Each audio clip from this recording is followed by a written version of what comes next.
Hello dear students, welcome to Galaxy physics classes. आज हम लोग क्लास 12 का चैप्टर पढ़ेंगे फिजिक्स में, जिस चैप्टर का नाम है magnetic effect of electric current. इस चैप्टर के अंतर्गत हम आज पढ़ेंगे Biot-Savart law and its application.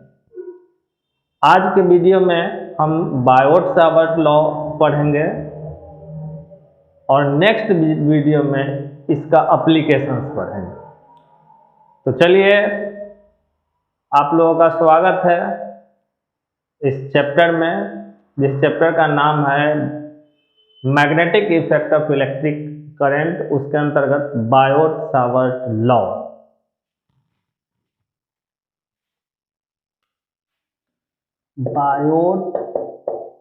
Biot-Savart law.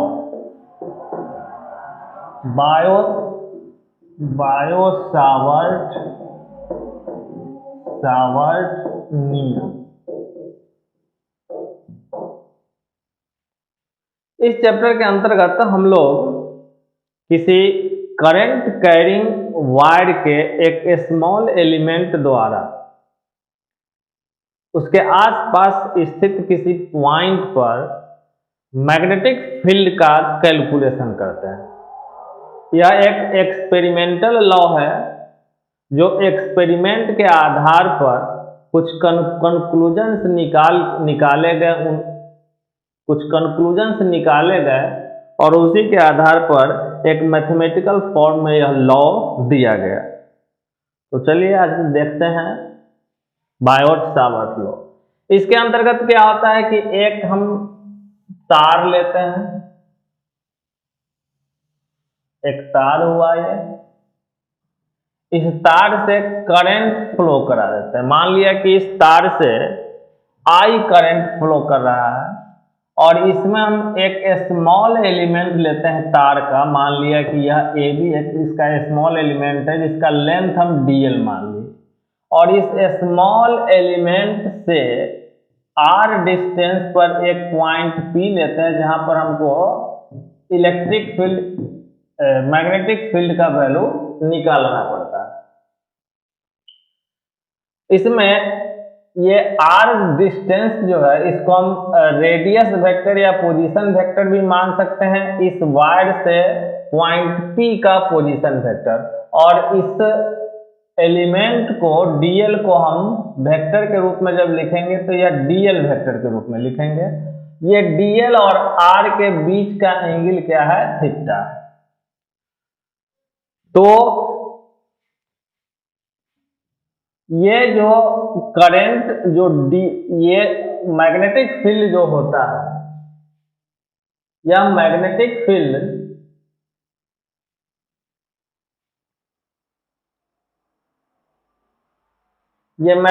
Field depend करता है जो करंट फ्लो हो रहा है उस करंट I पर। सेकेंड में यह डिपेंड करता है ये स्मॉल एलिमेंट के लेंथ DL पर। थर्ड में यह DB डिपेंड करता है बीच के जो एंगल हुआ उस एंगल के साइन पर, और फिर ये DB इनवर्सली प्रोपोर्शनल होता है बीच का जो डिस्टेंस हुआ उस डिस्टेंस के स्क्वायर से। तो ये चार जो है, इस चार के को हम जब कंबाइंड करेंगे साथ लिखने पर, सभी को साथ लिखने पर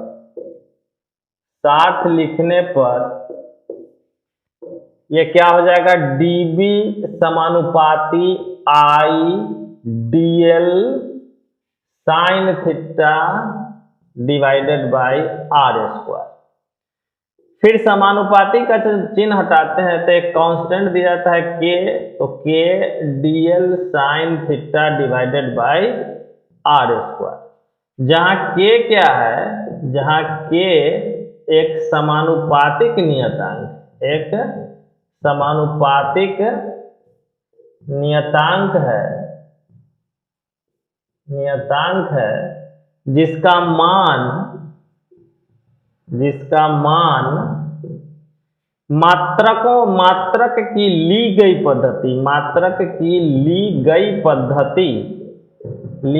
पद्धति तथा तार और पी पॉइंट, इस तार और पी पॉइंट के तथा तार और पी पॉइंट, पी बिंदु के बीच के माध्यम पर निर्भर करता है,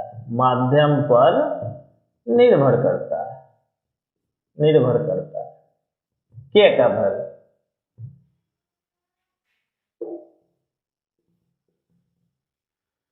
के का वैल्यू अगर सीजीएस पद्धति में अगर हम लेके चलते हैं तो के का वैल्यू 1 होता है, जबकि एसआई पद्धति में के का वैल्यू म्यू नॉट अपॉन 4 पाई के बराबर होता है। तो इसलिए इसके आगे जब हम लिखे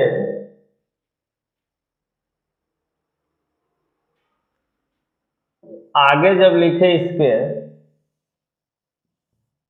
तो हम यहां से क्या लिख सकते हैं कि सीजीएस पद्धति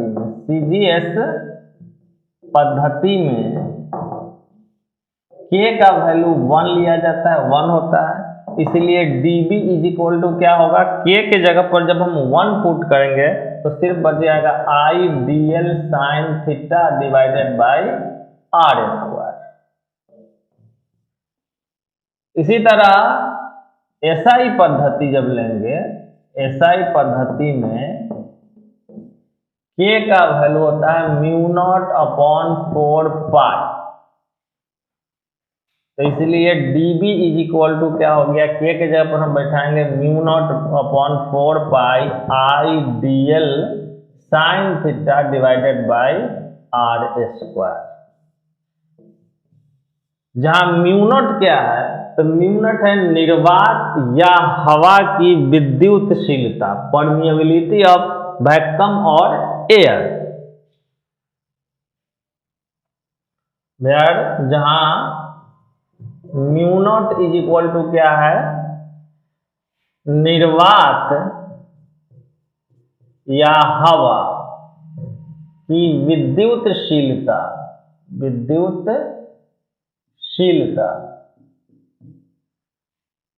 परमिएबिलिटी ऑफ वैक्यूम और एयर। इसका वैल्यू जो होता है 4 pi into 10 to the power -7, 4 pi into 10 to the power -7 weber ampere inverse metre inverse. और इसको अगर टेस्ला में अगर हम कन्वर्ट करेंगे तो ये होगा tesla ampere inverse metre inverse, ampere inverse metre. ये म्यू नॉट का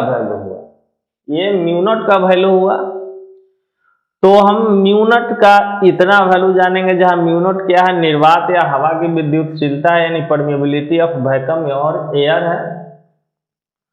और इस आधार पर हमको ये सीजीएस पद्धति जब यूज करेंगे तो यह फार्मूला अप्लीकेबल होगा, और जब एसआई पद्धति लेंगे तो ये फार्मूला अप्लीकेबल होगा।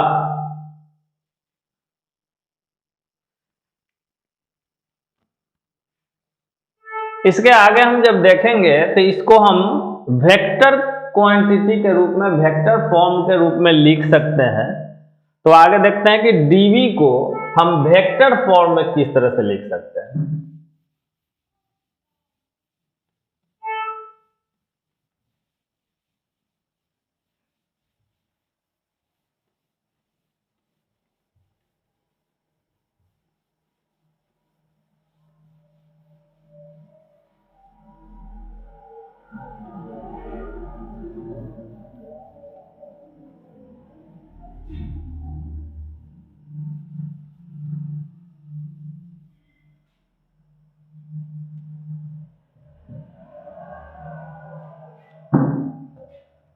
सदिश रूप में यानी कि इन वेक्टर फॉर्म, इन वेक्टर फॉर्म सदिश रूप में। सदिश रूप में हम यहां देखें कि चूंकि dB इज इक्वल टू क्या हुआ, mu naught upon 4 pi I dl sine theta divided by are square. Vector form में हम लिखने के लिए इस dB को वेक्टर के रूप में लेते हैं और इसका अगर मॉड लेके चलेंगे या म्यू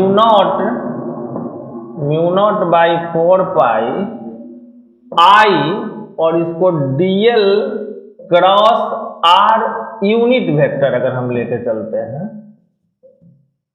तो इसका मॉड हमको इतना के बराबर होगा।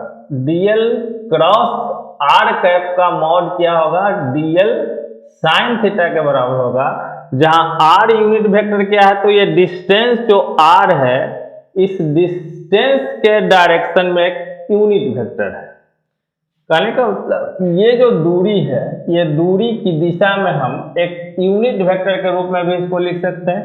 तो जब यूनिट वेक्टर के रूप में लिखेंगे तो यहां से यह वेक्टर हो गया एलिमेंट dl वेक्टर और ये हुआ यूनिट वेक्टर r कैप। तो इसको जब हम सोल्व करेंगे तो हमको इतना के बराबर होगा। तो इसीलिए इसको हम इस रूप में लिख सकते हैं। कैसे होगा जरा देखा जाए कि ये इसके बराबर किस तरह से होगा। तो यहां से जरा देखा जाए कि dl vector cross r cap vector, r cap unit vector. तो क्रॉस प्रोडक्ट में क्या होता है, फर्स्ट वेक्टर का मॉड इंटू सेकेंड वेक्टर का मॉड इंटू साइन थीटा। तो यहां से क्या हो जाएगा dl और यूनिट वेक्टर का मॉड क्या होता है, 1 होता है इंटू साइन थीटा। तो ये क्या हो गया dl साइन थीटा। इस तरह से हम dl साइन थीटा को हम क्या लिख सकते हैं, dl vector cross r unit vector. तो ये इस तरह से हो गया मॉड मैग्नीट्यूड के रूप में। और जब मैग्नीट्यूड जब इसको हटा देंगे तो इसीलिए dB vector is equal to क्या होगा, mu naught upon 4 pi I और इसको जब मैग्नीट्यूड हटावेंगे तो क्या होगा, dl vector cross r unit vector divided by r square. ये हो गया वेक्टर फॉर्म में dB का वैल्यू। इसी को अगर हम यहाँ कैप नहीं देके अगर हम r एरो अगर लिखे तो हम जानते हैं कि चूंकि यूनिट वेक्टर किस तरह से निकाला जाता है, तो कोई वेक्टर r डिवाइडेड बाय उसका मॉड r। तो इसके जगह पर जब हम इतना पुट करेंगे तो इसका फॉर्म ये हो जाएगा, mu naught by 4 pi I dl vector cross r cap के जगह पर हम रख सकते हैं r vector divided bye mod of r vector. और बटा में क्या है, नीचे में है आपको, नीचे में r स्क्वायर। तो इस स्थिति में क्या हो जाएगा, म्यू नॉट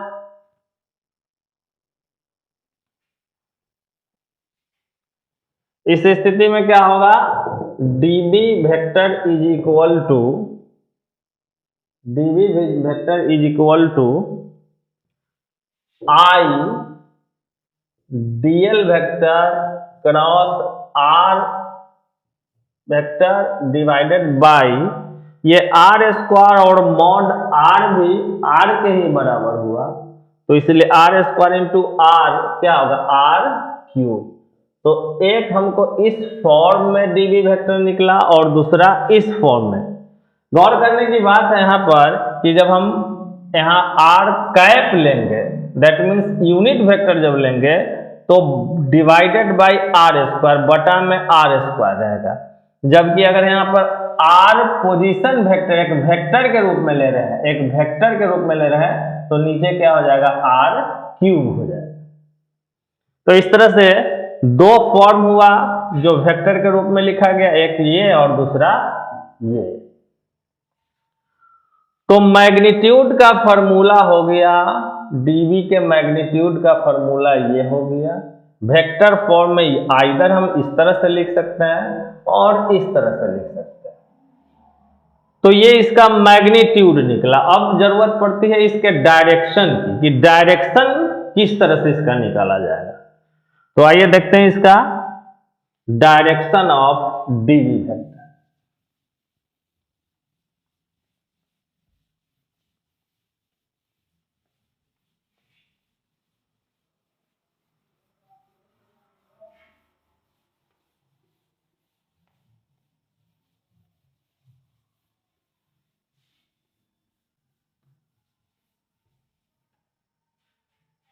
अब आइए डायरेक्शन ऑफ डीवी वेक्टर। तो देखिए डायरेक्शन हम दो मेथड से निकालते हैं, दोनों लगभग एक ही तरीका है दोनों। एक हम निकालेंगे फर्स्ट में दक्षिण हस्त नियम द्वारा, हस्त नियम द्वारा, दक्षिण हस्त नियम बाय राइट हैंड रूल। इसी को हम राइट हैंड थंब रूल भी बोलते हैं। तो इस नियम द्वारा जब निकालेंगे तो राइट हैंड थंब रूल में क्या होता है कि दो वेक्टर अगर लिया जाए, एक वेक्टर अगर ये ए है और दूसरा वेक्टर ये अगर बी है, दोनों के बीच का एंगल थीटा है। तो ए वेक्टर क्रॉस बी वेक्टर अगर निकालना है तो हम क्या करते हैं, जैसे कि मान लिया इसमें एक ग्रीन वाला अगर पहला वेक्टर ए मान लिया जाए और ये जो व्हाइट वाला मार्कर इसको दूसरा वेक्टर बी माना जाए, तो राइट हैंड थंब रूल क्या कहता है कि दाएं हाथ के पंजे को आप पहले वेक्टर की दिशा में रखिए और इस तरह से रखिए कि तलहथी दूसरे वेक्टर के तरफ। ऐसे अगर रखते हैं तो इधर दूसरा वेक्टर नहीं है, दूसरा वेक्टर इधर है, इसलिए हम इसको इस तरह से रखेंगे। जब इस तरह से रखेंगे तो पहले वेक्टर से दूसरे वेक्टर के तरफ जब कर्ल करेंगे पंजा को, जब मोड़ेंगे तो ये अंगूठा जिस डायरेक्शन को इंडिकेट करता है वही डायरेक्शन ए वेक्टर क्रॉस बी वेक्टर का डायरेक्शन होता है। ठीक वही बात यहां पर हम यूज करेंगे। ये पहला वेक्टर हो गया आपको डीएल वेक्टर, दूसरा वेक्टर हो गया आर कैप या आर एरो वेक्टर। तो पहले वेक्टर से दूसरे वेक्टर, दाएं हाथ के पंजे को हम पहले वेक्टर के दिशा में रखेंगे और इस तरह से रखेंगे कि तलहथी दूसरे वेक्टर की तरफ, तो ये इस तरह से रखना होगा। पहले वेक्टर की दिशा में ये पंजा हुआ और दूसरा वेक्टर इधर है तो दूसरे वेक्टर की तरफ ये तलहथी हो गया। अब पहला वेक्टर डीएल से दूसरे वेक्टर आर के तरफ जब हम पंजा को जब घुमाएंगे तो अंगूठा किधर डिनोट कर रहा है, अंगूठा अंदर की ओर डिनोट कर रहा है, अंगूठा अंदर की ओर डिनोट कर रहा है। कहने का मतलब कि यहाँ पर जो डीवी का जो डायरेक्शन होगा, डीवी का डायरेक्शन बोर्ड के तल के लंबवत अंदर की ओर होगा और इस डायरेक्शन को जब क्रॉस करके अंदर की तरफ जो होता है तो उसको, उस डायरेक्शन को हम क्रॉस करके दिखाते हैं।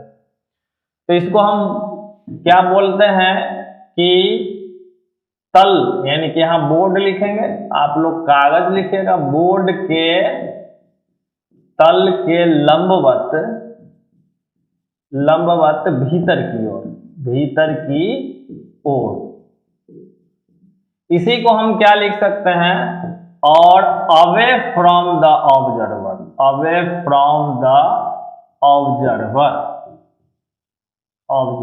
यानी कि हम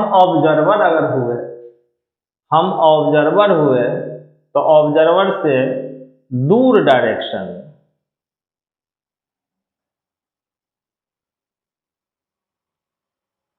ऑब्जर्वर से दूर डायरेक्शन में।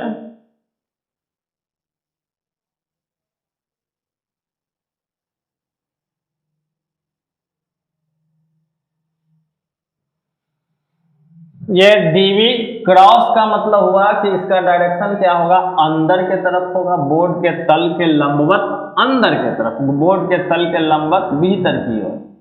और इसको हम दूसरे शब्द में क्या लिख सकते हैं कि away from the observer. Observer जो इसको देख रहा है, जैसे कि हम इसको देख रहे हैं तो हमसे दूर दिशा में है, इसीलिए इसको हम क्या लिखे, अवे फ्रॉम द ऑब्जर्वर।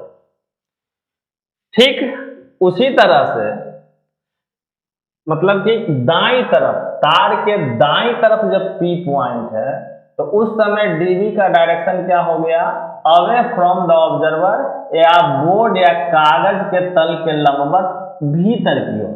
अगर यह P पॉइंट अगर बाईं ओर रहता तो बाईं ओर रहने पर इसकी स्थिति उलट जाती। जैसे कि कहने का मतलब कि अगर ये पॉइंट माना जाए, ये पॉइंट हम माना P पॉइंट, और यहां पर हमको डीवी का डायरेक्शन देखना है, तो यह देखा जाए, ये हो गया आपको R, जिस तरह से यहां पर हुआ उसी तरह से R इधर हो गया इस स्मॉल एलिमेंट से, या डिस्टेंस क्या हो गया, पोजीशन वेक्टर हो गया R। तो अब हम राइट हैंड थंब रूल लगावेंगे तो इस तरह से DL पहला वेक्टर हो गया DL, तो DL के डायरेक्शन में हम दाएं हाथ के पंजे को रखें और तलहथी दूसरे वेक्टर के तरफ है। तब हम जब DL से R के तरफ जब नचाएंगे तो यह क्या हो गया, अंगूठा बाहर की ओर इंडिकेट कर रहा है, इसलिए यहाँ पर डायरेक्शन जो होगा ये बाहर की तरफ, और बाहर के डायरेक्शन को हम इस तरह से पॉइंट से दर्शाते हैं। क्रॉस से हम अंदर के डायरेक्शन को दर्शाते हैं और पॉइंट से हम बाहर के डायरेक्शन को दिखाते हैं। यानी इसका डायरेक्शन क्या हो गया, बोर्ड या कागज, बोर्ड के तल के लंबवत बाहर की ओर। इसी को हम बोल सकते हैं नियरर टू द ऑब्जर्वर, या क्या होगा, क्योंकि हमारे नजदीक हम ऑब्जर्वर है तो मेरी ओर आ रहा है, तो इसलिए नियरर टू द ऑब्जर्वर,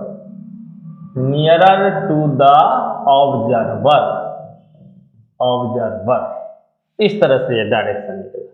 तो क्या लिखते हैं कि दक्षिण हस्त नियम द्वारा अगर हम निकालते हैं तो क्या लिख सकते हैं, क्या देखें यहाँ पर कि जब P पॉइंट तार के दाईं ओर है तो उस समय बोर्ड के तल के लंबवत भीतर की ओर, जब P पॉइंट बोर्ड के बाईं ओर है तो बोर्ड के तल के लंबवत बाहर की ओर। तो हम क्या लिख सकते हैं कि जब P बिंदु तार के, धारावाही तार जिससे धारा प्रवाहित हो रही, धारावाही तार के दाईं ओर की दाईं ओर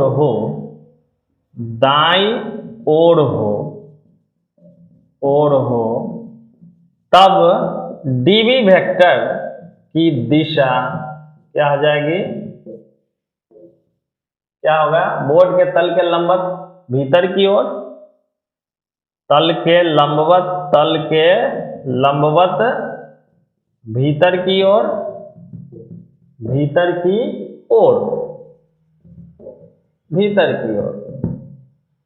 और जब बाईं ओर हो, जब P बिंदु तार के बाईं ओर हो, तार के बाईं ओर हो तब डीवी वेक्टर की दिशा क्या हो गई, ये बोर्ड के तल के, बोर्ड या कागज, आप लोग कागज लिखेंगे, हम बोर्ड बोल रहे हैं या स्क्रीन बोल रहे हैं, तो बोर्ड के तल के लंबवत बाहर की ओर, इस तरह से हो गया। तो ये हो गया राइट हैंड थंब रूल द्वारा, यानी कि दक्षिण हस्त नियम द्वारा डीवी वेक्टर का, कहने का मतलब ये जो मैग्नेटिक फील्ड जो हुआ इस स्मॉल एलिमेंट के कारण, उसका डायरेक्शन निकालने का ये तरीका हुआ राइट हैंड थंब रूल से। इसी तरह से एक और रूल से हम इसको निकाल सकते हैं जिसको हम राइट हैंडेड स्क्रू रूल बोलते हैं। तो देखा जाए second,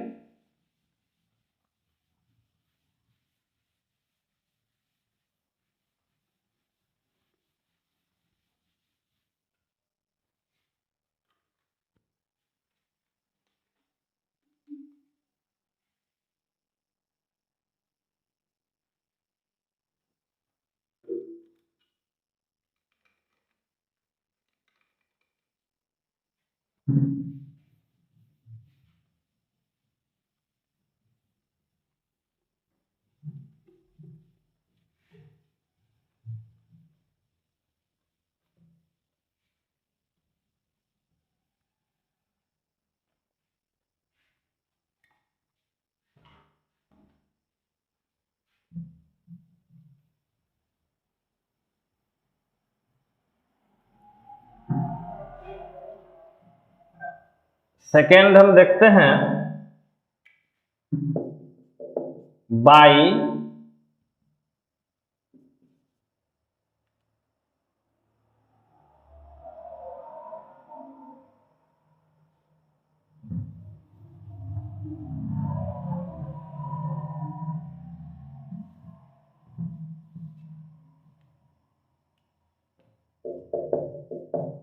right handed screw rule. तो राइट हैंडेड स्क्रू रूल क्या होता है? सबसे पहले ये जानने की जरूरत है कि राइट हैंडेड स्क्रू होता क्या। राइट हैंडेड स्क्रू, स्क्रू का मतलब कि जो हम पेंच जो कसते हैं, स्क्रू जो पेंच कसते हैं उसको हम स्क्रू बोल रहे हैं। राइट हैंडेड स्क्रू वो होता है जिसको हम क्लॉकवाइज में अगर हम उसको रोटेट करें, क्लॉकवाइज में अगर रोटेट करें तो जो आगे की ओर बढ़ेगा उसको हम राइट हैंडेड स्क्रू करें, और अगर एंटी क्लॉकवाइज में अगर हम उसको नचाएं तो वह पीछे के तरफ भागे, तो वैसे स्क्रू को हम राइट हैंडेड स्क्रू बोलते हैं। कहने का मतलब कि जैसे कि इस तरह से अगर कोई स्क्रू हो,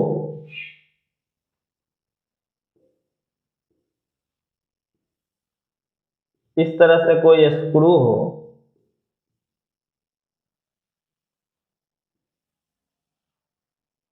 ये स्क्रू हो गया, इधर हम स्क्रू ड्राइवर लगा के इसको जब हम क्लॉकवाइज डायरेक्शन में जब घुमाएं, क्लॉकवाइज डायरेक्शन इस तरह से जब ऐसे घुमाएं, इस तरह से घुमाएं तो यह किस डायरेक्शन में जाए? फॉरवर्ड डायरेक्शन, फॉरवर्ड डायरेक्शन में जाए, यानी आगे की ओर बढ़े, क्लॉकवाइज डायरेक्शन। जैसे कि इस तरह से एक स्क्रू लिए इधर बोर्ड में सटाएं और उसको हम इस तरह से ये घड़ी चलने की दिशा हो गई, घड़ी चलने की दिशा यानी कि क्लॉकवाइज डायरेक्शन। जब क्लॉकवाइज डायरेक्शन में जब इसको घुमाएं तो वह अंदर की ओर भागेगा, और जब एंटी क्लॉकवाइज डायरेक्शन में जब घुमाएं तो यह खुलेगा यानी कि बाहर की ओर भागेगा। तो ऐसे स्क्रू को हम क्या कहते हैं? राइट हैंडेड स्क्रू बोलते हैं, हिंदी में बोलते हैं दक्षिण हस्त स्क्रू। तो जरा देखिए सेकंड में, बाई राइट हैंडेड स्क्रू, दक्षिण हस्त screw, right handed screw rule, दक्षिण हस्त स्क्रू नियम द्वारा। जरा गौर किया जाए कि एक राइट हैंडेड स्क्रू लिए, और राइट हैंडेड स्क्रू लिए ये तार के हम दाईं ओर जब पी पॉइंट है तो यहां पर हम लेके चल रहे हैं, यहां पर स्क्रू को रखें। अब जरा गौर किया जाए कि पहला वेक्टर dl इधर है, दूसरा वेक्टर r इधर है, तो हम क्या करेंगे, पहले से दूसरे के तरफ इस स्क्रू को जब हम नचाएंगे पहले से दूसरे के तरफ, तो ये क्या क्लॉकवाइज डायरेक्शन में घूम रहा है। तो जब क्लॉकवाइज डायरेक्शन में जब घूमेगा तो यह आगे की ओर जाएगा, यानी कि बोर्ड के तल को छेदते हुए वह अंदर की ओर जाएगा, अंदर की तरफ